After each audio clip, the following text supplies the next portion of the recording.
Too many haters to remember. Yeah. All right. Let's get to it. Hamas says it agreed to a ceasefire deal. To the latest on the push for a ceasefire in Gaza.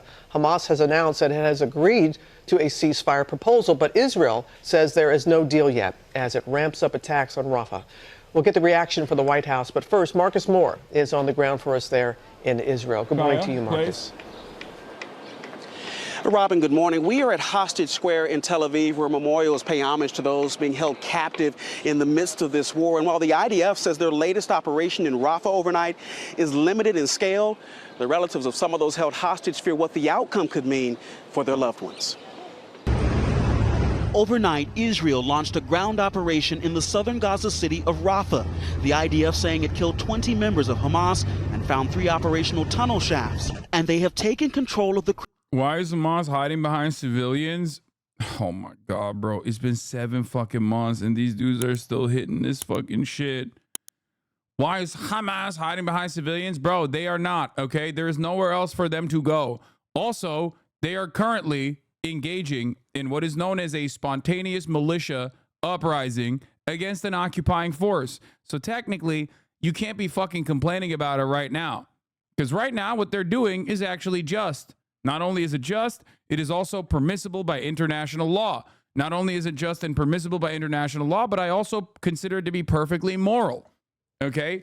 You would want someone like Hamas, or anyone really, you can call it whatever the fuck you want, including the fucking Proud Boys, if someone else was occupying and blowing the shit up, everything, pancaking everything in the fucking Gaza Strip, everything that you know has been leveled into the goddamn ground by an occupying force that is unjustly and illegally occupying your land and also killing you and killing your family members. You wish you got a fucking Hamas up there, at least like lobbing some goddamn grenades back at these Merkava tanks that are like $30 million a pop. Suck my dick, okay? Why is Hamas hiding behind civilians?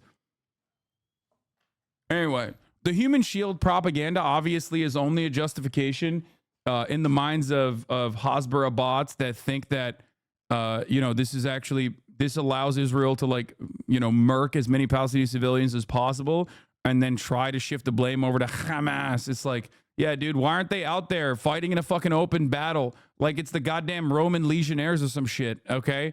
Why aren't they out there in a field so that the Israeli fucking Air Force can just like fucking line them up and then just laser them, dude? I can't believe it. Why are they out there fighting where Israel is blowing their shit up? I don't know. Perhaps the real question you should be asking yourself is like, if these guys are taking the civilians hostage, which they're not, if they are doing that, why the fuck are you shooting through the hostage? This is why I said time and time again, it doesn't even fucking matter. Like when people say like, oh, if Israel, if all of the Israeli Jews were actually like trapped in a school, would Israel blow it up? And I told you, like, yes, they would. That's why they've killed, almost 100 fucking hostages so far that are Israeli. Critical Rafah crossing. This morning, videos show Israeli flags now flying on the Palestinian side of the border. This as Hamas says they are willing to accept a new ceasefire proposal. The deal, a different agreement than one proposed by Israel, includes a permanent end of military operations and the withdrawal of Israeli forces. You're arguing with another Eurocuck? I know. Eurocucks are the funniest. This chatter is a dumbfuck 30 IQ Euro. Oh, that's awesome. This is a sick playlist, dude. I hope you get fucking shredded, my boy. I hope you get shredded, my boy, listening to Never Back Down 2. Remember the name, Fort Minor. Workout motivation music, pump up trap 2018. That's my fucking king right there. Listen. I wish you the best, okay? I don't know what has happened to the mind of the average EU guy that comes in here and is like, listen, I don't even know which country he'd be from, EU cuck wise, but they come in here and they're like, Israel must be defended at all costs for free. I just don't get it. Nice stalker. Okay, brother. Okay, buddy. What's so funny about that? Space, fish, wet wish. What's so funny about that? Come on, bro. This is like This is hilarious. This is an awesome fucking playlist.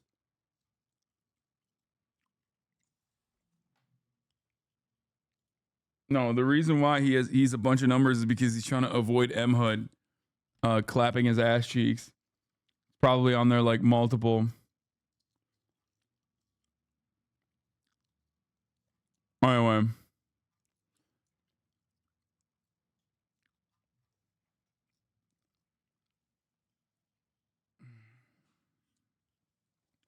Let's continue. Real question is, why isn't the idea of meeting Hamas in the fields with the pike phalanx and cavalry like their ancestors would have? Yeah, because why would you do that when you have air superiority and also are not actually in it to like take out Hamas, but instead in it to do genocide? You know, that's probably the reason why they're not doing that, because their goal isn't just to kill Hamas militants. Their goal isn't to just kill anyone who is like resisting their occupation. Their goal is to kill a lot of people, okay? As many Palestinians as possible so that they can fucking wipe them off and overtake the Gaza Strip. This is from areas adjacent to the border inside Gaza. Israel now reviewing the plan, but has yet to agree to these terms. Prime Minister Benjamin Netanyahu saying Hamas's counteroffer is like every single thing that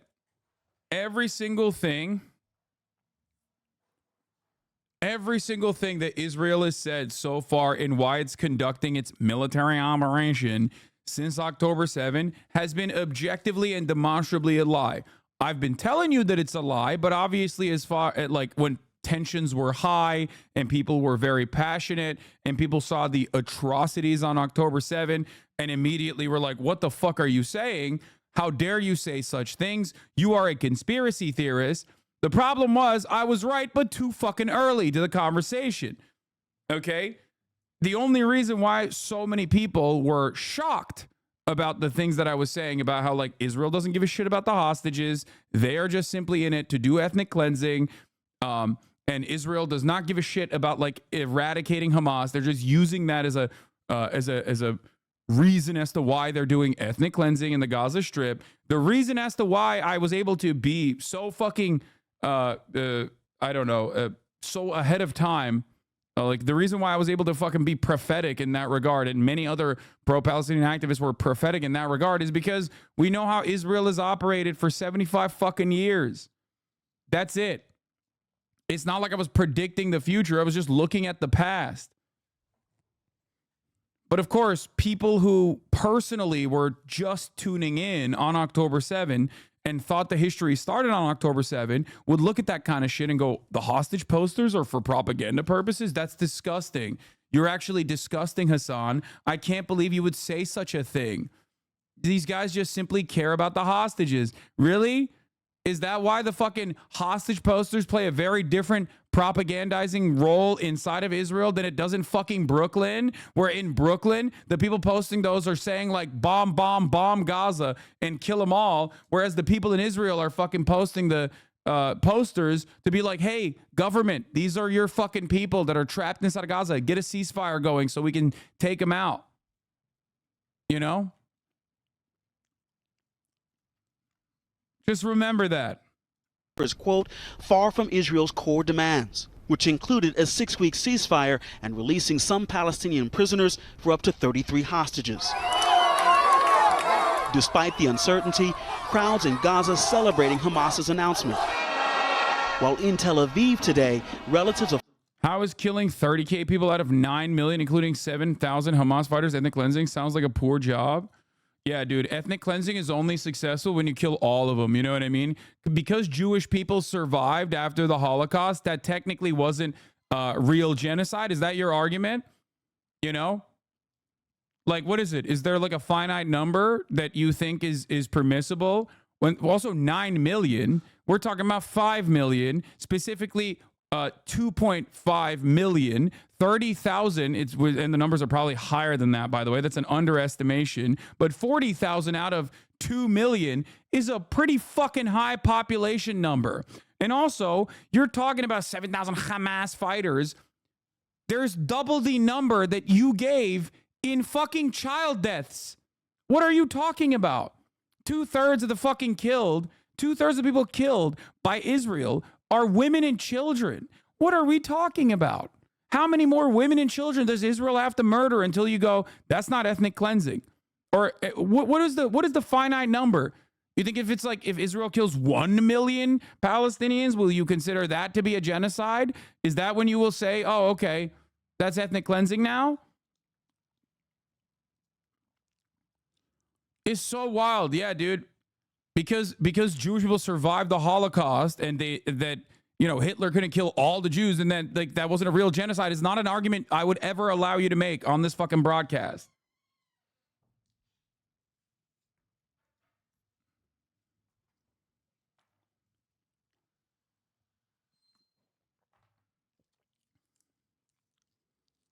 Yeah. They're going to clip you so bad. Man, stop fucking complaining about the way I'm going to be clipped or whatever. If these people are so desperate to try and make me out to be a fucking Holocaust, then I don't know what to tell you. Okay? That's insane.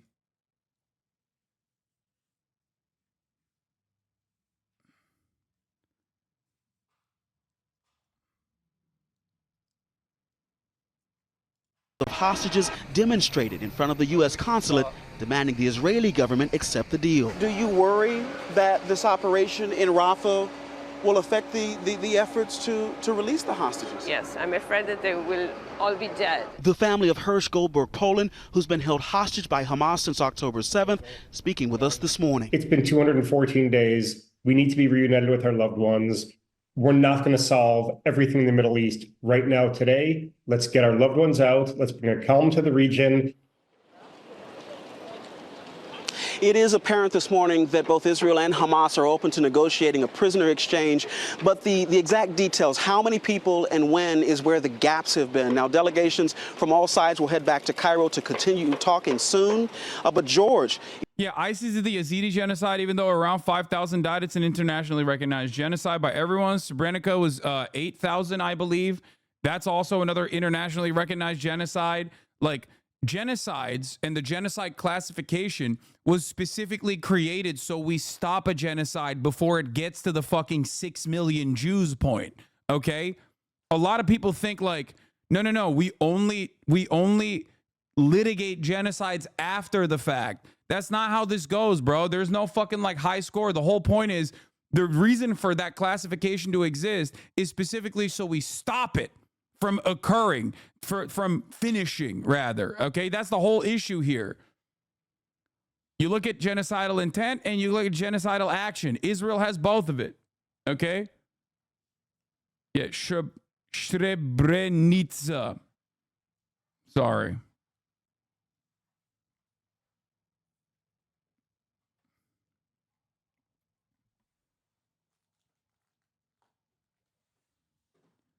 Like, we're kind of, the whole point right now is to stop the ongoing genocide.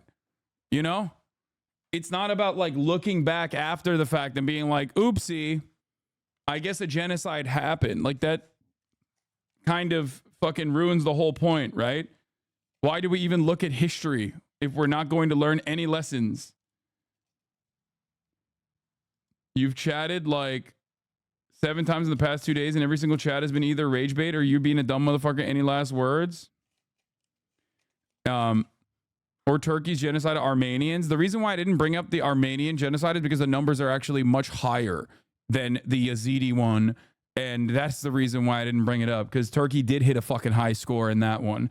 So that's the reason why I didn't bring it up, dumb fuck. Not because I secretly deny it or some shit. God damn. Why are these people always like, yeah, bro, Hasan must be a genocide denier? By the way, that's the craziest part.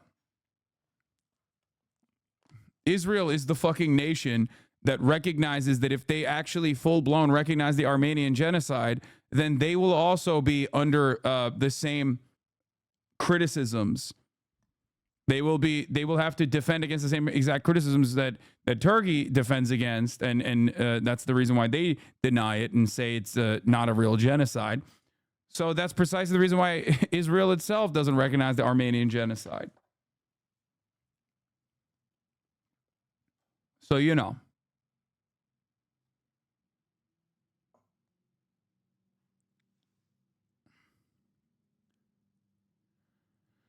Let's continue.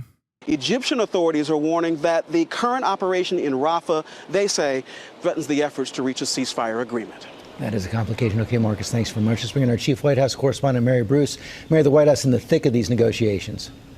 They certainly are, George. Look, the Biden administration is heavily invested in these talks, which they see as the best way to ease the dire humanitarian situation in Gaza and also diffuse this crisis abroad, but also here at home as the president continues to face growing political pressure and these protests. Now, the talks for now continue. The White House clearly hopes that a deal here is still possible, but the back and forth of the last 24 hours certainly just goes to show how volatile and fluid this situation still is, and all of this coming as the U.S. continues to urgently warn Israel not to invade Rafah. The president reiterating that message directly in his 30-minute phone call with Prime Minister Netanyahu yesterday. The White House deeply concerned that an operation like this would only exacerbate the humanitarian crisis. But so far, Netanyahu doesn't seem to be heeding Biden and the U.S.'s warning. So the big question then, what comes? So shocking. Why is that the case? I don't next? understand. How would this administration respond? I have asked the White House if they would limit or condition aid to Israel. Their response, George, let's see what happens. Mary Bruce, thanks. Hello and welcome to the programme. I'm Samantha Simmons. We start in the Middle East, and the Israeli military says its forces have taken control of the Palestinian side of the Rafah crossing, which borders Egypt and southern Gaza. These are the latest pictures that show the view at the crossing from on board an Israeli military vehicle. Aid organisations operating there say the flow of aid into the territory through the crossing has now stopped. Israel continued to bombard Rafah overnight after rejecting a ceasefire proposal which was put forward by international mediators and agreed by Hamas. Israel says the plan doesn't meet its core demands. Israel is, though, sending a delegation to indirect talks in Cairo. Well, we've had this update from our correspondent Fergal Keane in Jerusalem. They haven't had reason to dance for a long time, but they haven't forgotten how. Even amid uncertainty about Israel's position, hope springs. Across Gaza, BBC journalists captured the reaction of those convinced, perhaps prematurely, that a ceasefire will happen. The feeling is indescribable. We're so happy we're going back to our home in Gaza City. We're refugees from the north and we fled here, this young man says. We're so happy there's a ceasefire. Israelis are still absorbing the news. It came late on one of this society's most important days, when across the country sirens bring the nation to a halt in memory of the dead of the Holocaust. A day of reflection in a country traumatized by the Hamas attack. That's the craziest part about it, is that they literally fucking did this on the Shoah Remembrance Day. Is so wild. It's so fucking wild, dude. Straight up. Last October. Tonight on the streets of Tel Aviv, those who believe healing that trauma can begin with a ceasefire deal and the release of Israel's hostages. We expect from the Israeli government to take this deal to save all their... Dumb fucks coming in. W Holocaust. Good one, dude. You did it. You got it. You got your little Nazi shit out of the way, dude. Fucking asshole.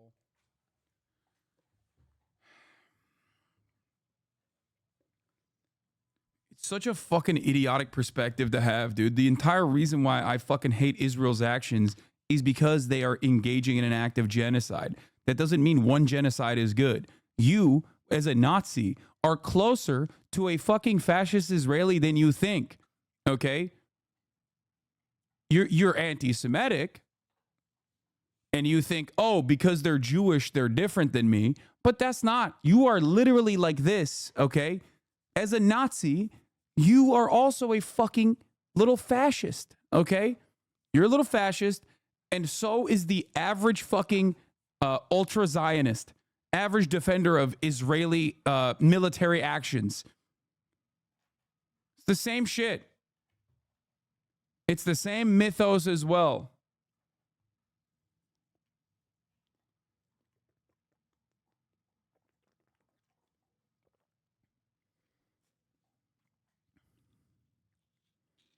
It's great. It's wonderful stuff. The remaining hostages who are still alive. But after 7 months of a war in which Israel's army pledged to destroy Hamas, a ceasefire deal that fails to accomplish that risks breaking Israel's wartime coalition government. Israel will send negotiators to talks but won't stop fighting yet. We examine every proposal very seriously, and we review every possibility on the issue of negotiations and the return of the hostages to their homes as quickly as possible and as a central task. At the same time, we carry on with our operations in the Gaza Strip and will continue to do so. The people of eastern Rafah woke to leaflets telling them to evacuate. Many have been displaced before, but still they were told to leave.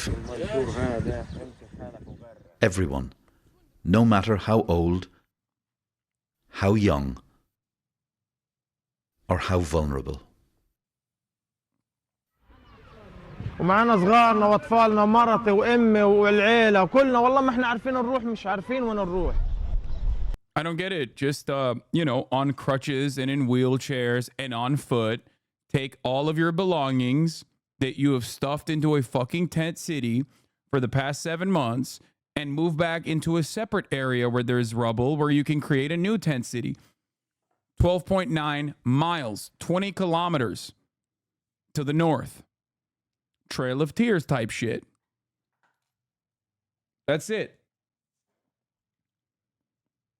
Like, these are people who have been blown up, okay? Half the time. Barely surviving. Limited food, limited aid, living inside of tents, braving the fucking elements out there. And now they have to walk for 20 kilometers. 20 kilometers into the goddamn north.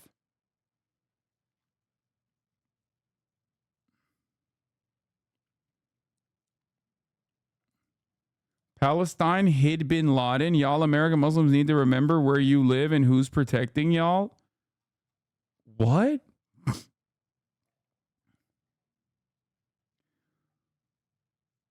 What the fuck was... Dude, that's awesome. Thank you. Let him cook. Let him cook. Let him cook. Let him cook. Let him cook. Give us more. Give us more. Give me more takes. Quick. Fire them off real quick. Bro thinks Palestine is Pakistan. That's awesome. I have yet to hear this new level of fire. Fire flames. Okay? This is amazing, dude. Brother, if Osama bin Laden was hiding inside of Palestine, that would 100% be conducted by the Mossad, okay? What are you talking about? Which, by the way, Pakistan also, ironically, another American intelligence operation regardless. That's sick. One of Israel's greatest allies in the region, Saudi Arabia, happens to be the same nationality that Osama bin Laden, the same country that Osama bin Laden is from, and his funders were in the Saudi royal family. So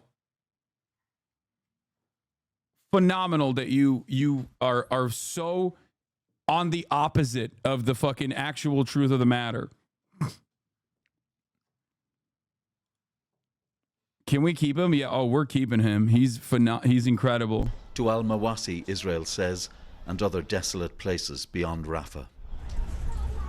The so-called humanitarian zones were to be expanded, but they've never been safe from sickness, hunger, or war.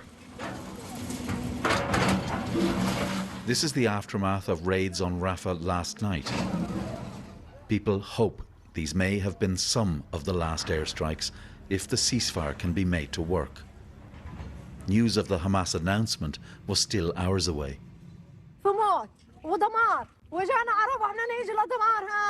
Nisreen Raja, mother and refugee.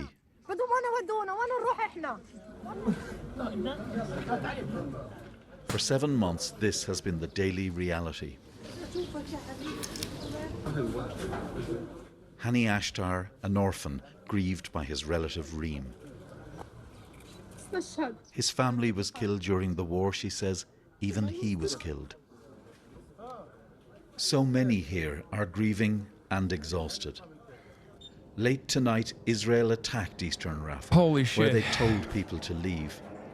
Celebration had turned to fear, and the hope that tomorrow might bring peace. Fergal Keane, BBC News, Jerusalem. Let's show you the scene live in Rafah right now, where we can smoke rising into the air there. This comes after the Israeli Defense Forces said it does have operational control of the Gaza. We do not have the credible numbers for how many militants have been actually killed, because while Israel does have the population registry of every single Palestinian, so they know exactly who, and obviously the health ministry has released the names of every single person when they existed and weren't completely destroyed by Israel, by the way. Israel could cross-reference those numbers and be like, that's a terrorist, that's Hamas, that's Al-Qassam, that's fucking Palestinian Islamic Jihad, and yet they refuse to do so. The reason why they refuse to do so, in my opinion, is partially because they know that the enemy combatant to civilian percentages are unimaginably bad for Israel. Unimaginably. How do I know this? Because even the numbers they have released make them look like fucking monsters.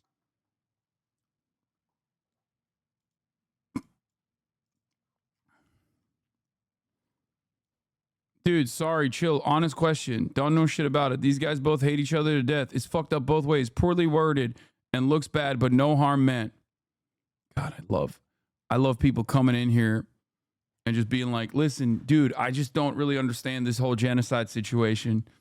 Seems like both of these guys hate each other. Yeah.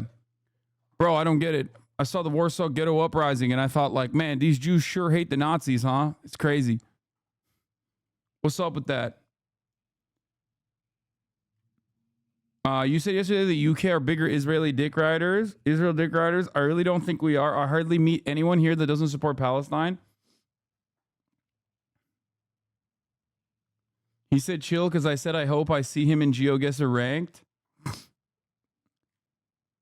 That's crazy. Side of the Rafah crossing, following the announcement that the IDF was having targeted strikes against Hamas in eastern Rafah. While in the past few hours, the military have said that their forces were scanning the area after launching this ground and air operation in parts of eastern Rafah on Monday. This is, as we know, diplomatic efforts are continuing to try and achieve a new truce. Well, let's speak to Louise Wateridge from UNRWA, who joins me now from Rafah. Louise, welcome to you. Tell us what the situation is there right now where you are. Yeah, things are very tense here in Rafah. The last 24 hours have been a complete roller coaster of emotion. Even the last few days, there was so much hope for a ceasefire. Anybody you speak to here, the last week, the last few months, every day, all they want to know is when there is a ceasefire coming. And it's what everybody's been hoping for. So to wake up yesterday morning to the devastating news that leaflets had been dropped and an evacuation order was in place, it really spread. Do they want to push their problem to Egypt, then get worse from there? I think that if inevitably they will say a humanitarian corridor has been created to go into Egypt and like march them into the fucking into the desert. But before then, they're going to circle them around and cycle them in and out of kill zones, killing a bunch in the process, which is what they've been doing. The whole purpose of the occupation is to make it like impossible to survive it with unimaginable cruelty to varying degrees. In the West Bank, you obviously have the apartheid making the lives of everyday Palestinians like impossible. You know, a normal destination that would take you 25 minutes to get to on foot turns into a 6-hour process. That is a deliberate mechanism of the apartheid, right? And on the Gaza side, they're just thinning the herd, or in the terminology that the Israeli officials have used in the past is mowing the lawn, which is also, you know, quite similar to cutting the tall grass or cutting the tall trees, which was obviously the code that the Hutu extremists used over the radio to start the 1994 genocide in Rwanda. It's time to cut down the tall trees. A lot of fear across the community. I'm currently in Western Rafah, but across Eastern Rafah, people started to move. But even outside my window, I was able to see people starting to take down their makeshift shelters, start to pack up and start to leave Rafah. So there's a lot of fear spreading. Throughout the day, you could see more and more people starting to move, starting to leave. And then last night, you know, out of seemingly nowhere, you know, for myself, the first I heard of it was screaming and cheering out of the window. I was completely overcome with emotion. Everyone around, you know, you could see women and children hugging each other, crying. Do you think it's good if Egypt accepted it for money? No, I don't think the completion of the ethnic cleansing and ethnic displacement campaign is a good thing. I think the good thing would be for Israel to stop fucking killing Palestinians. That's what I think the good thing would be. Families coming together, just this outpour of relief that people have held for so long at the hope of a potential ceasefire. And then today, this morning, very subdued, very quiet. As the day has gone on, I've seen again more and more vehicles move out of the Rafah area as people are packing up their things and leaving. So there is a sense of fear and chaos now. Obviously, this is a minute by minute, hour by hour situation developing. But clearly people are hearing the situation at the Rafah border crossing and now deciding to... Hamas has been pushing for a permanent ceasefire deal since they took the hostages, right? Yes. Israel's been refusing this whole time, right? Yes. I'm not crazy, right? Yes. To leave once again. Obviously, you wouldn't be equipped with that knowledge if you almost exclusively watch the mainstream media coverage, where you know, the mainstream media coverage of this is basically has been the exact opposite of what is actually happening. And tell us what the aid situation is like, because more aid had been getting in the past few weeks, hadn't it? What's the aid situation there now? So there is now no aid entering the Gaza Strip. The Rafah crossing is the biggest and the only entry that UNRWA, the largest humanitarian agency here in Gaza, has been using.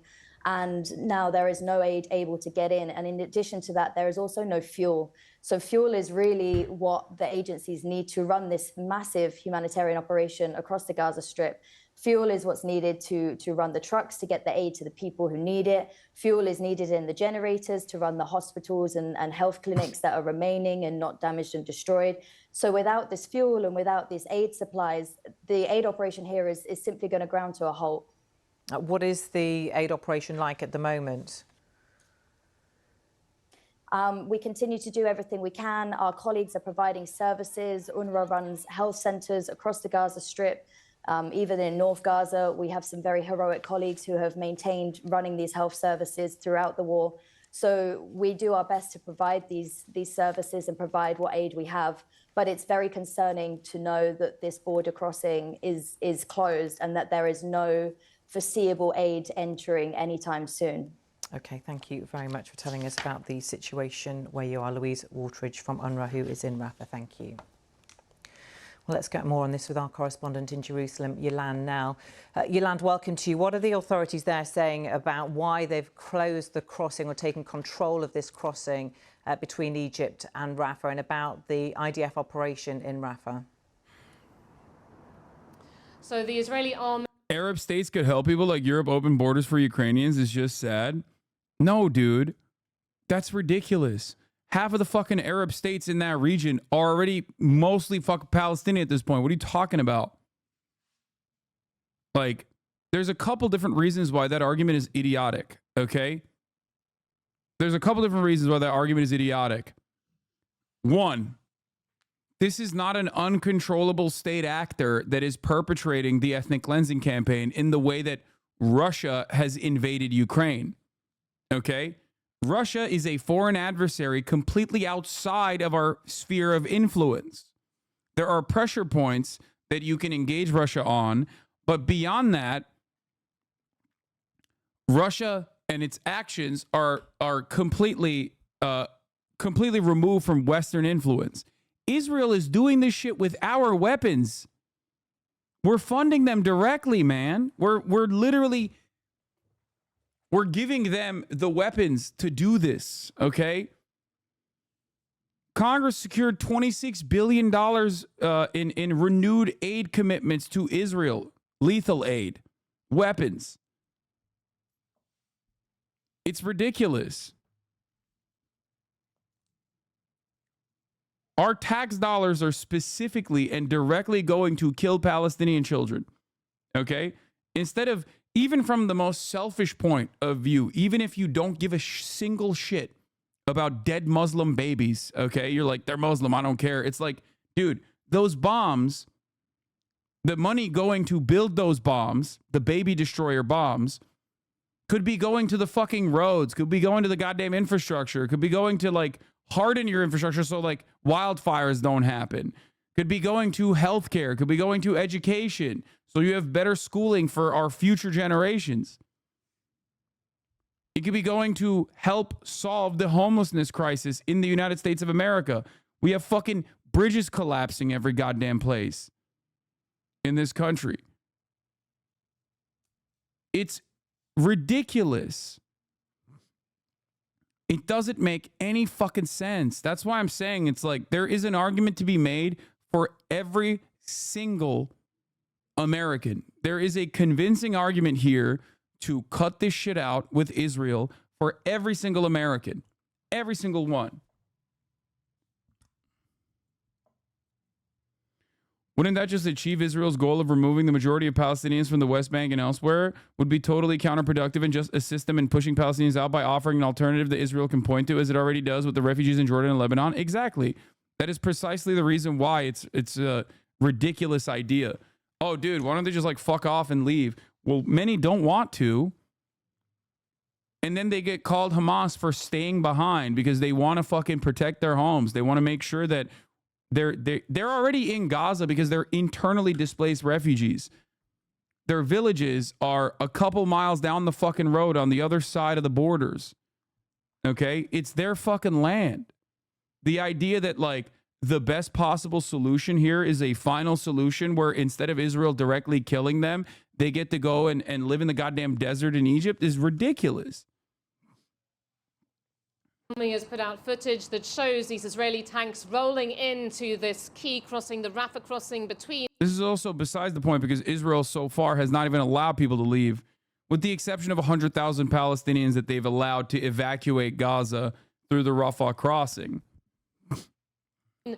Gaza and Egypt. It says it's taken operational control there, and it's dealing, it says, with Hamas terrorist infrastructure, to use its language, in that area. It says it's killed 20 Hamas terrorists overnight, and that it has also found 3 tunnel shafts, and it's linking operations around this part of Rafah to the rocket fire that it says came from this area fired by Hamas on Sunday, which killed 4 Israeli soldiers close to the Kerem Shalom crossing, leading to the closure of that important crossing in the south of the Gaza Strip as well. Now, at the moment, when we're taking briefings from the Israeli military, they're stressing that this is a very precise, it's a limited operation. They're not putting a time frame on it.